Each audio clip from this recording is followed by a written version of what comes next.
Oke, Assalamualaikum warahmatullahi wabarakatuh. Perkenalkan, nama saya Sarifah, NIM 190569201094, mata kuliah Kapita Selecta, dosen pengampu Marisa Elsera SSMSI, dengan tema dekonstruksi generasi dari kacamata sosiologi.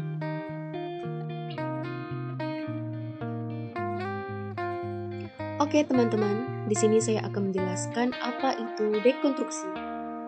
Dekonstruksi adalah strategi yang digunakan untuk mengguncang kategori-kategori dan asumsi-asumsi dasar di mana pemikiran kita itu ditegakkan. Dekonstruksi juga dapat diartikan sebagai upaya untuk mengkritisi secara radikal dan membongkar berbagai asumsi dasar yang menopang pemikiran dan keyakinan kita sendiri. Lalu, pada metode dalam menerapkan dekonstruksi ini dilakukan dengan mengajukan argumen baru yang menuntutnya lebih dapat diterima dan bisa dipertanggungjawabkan.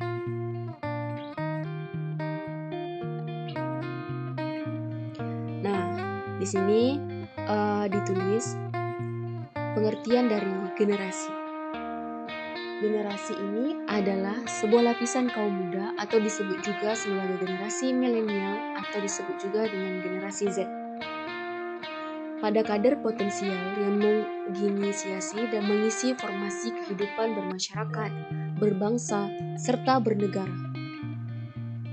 Di mana pada generasi muda ini memiliki kemampuan, semangat yang tinggi, serta memiliki wawasan yang lebih luas untuk mengembangkan dan memajukan sebuah negara.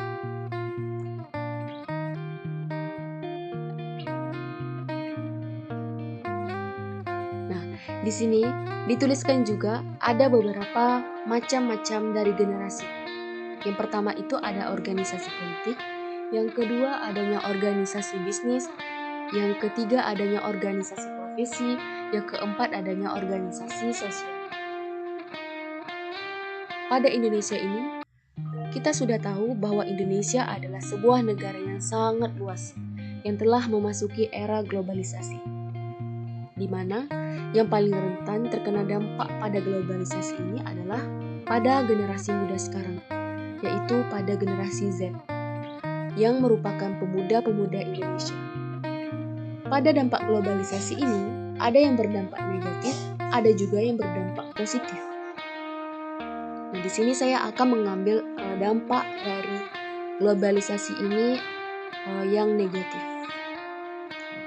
Dampak negatif dari globalisasi ini antara lain yang pertama itu adanya kekaburan makna dan pergeseran nilai.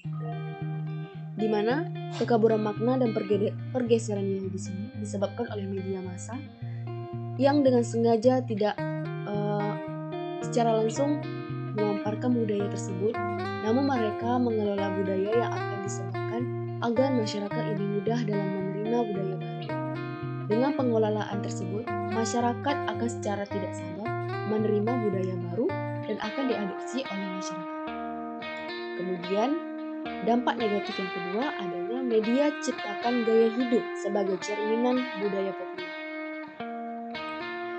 Ini merupakan tayangan yang diberikan dengan sengaja oleh media massa akan membentuk sebuah gaya hidup di dalam masyarakat, sehingga masyarakat akan menciptakan atau mengusung budaya baru dan akan membentuk perilaku yang tidak sesuai dengan nilai dan norma budaya Indonesia. Contohnya adalah pergaulan bebas, kemudian materialistik, dan kemudian individualistik. Kemudian dampak negatif yang ketiga adanya hilangnya jati diri bangsa Indonesia. Di sini merupakan adanya perilaku-perilaku yang disebabkan oleh budaya populer ini tentu saja akan menjadi kebudayaan baru jika intensitas mereka mengadopsi budaya populer ini secara berlebihan. Nah, di sini diartikan bahwa budaya baru itu tersebut tentu saja akan mengilas atau menggeser budaya Indonesia atau juga budaya lokalnya yang mengutamakan nilai dan norma kesopanan dan budi pekerti luhur sebagai adat budaya di Indonesia, serta mengubah gaya hidup masyarakat yang selalu ingin mengikuti apa yang dibuat oleh para artis papan atas. Kemudian mengikuti tren-tren, misal model gaya rambut yang unik dan cara berpakaian.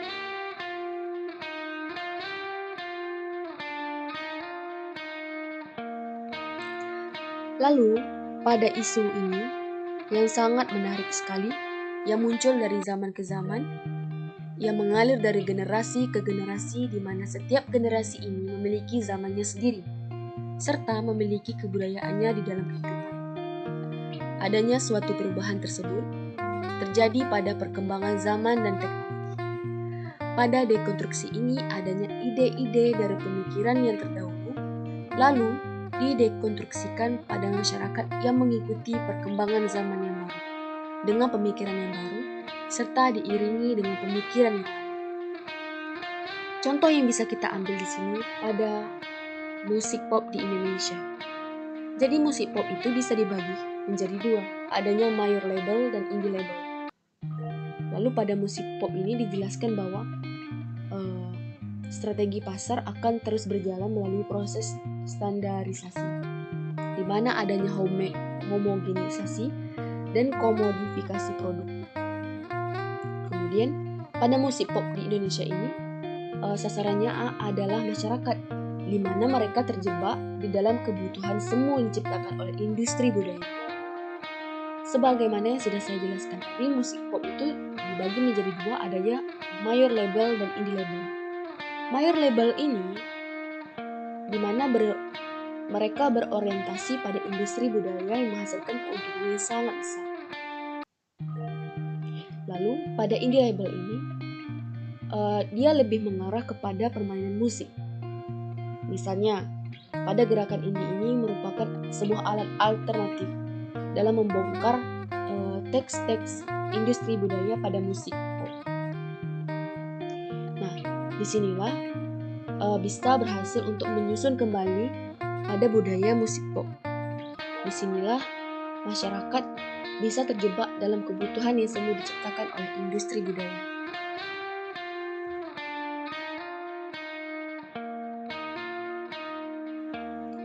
Oke, baiklah, hanya itu yang dapat saya sampaikan. Terlebih dan kurangnya saya mohon maaf. Saya akhiri dengan wassalamualaikum warahmatullahi wabarakatuh.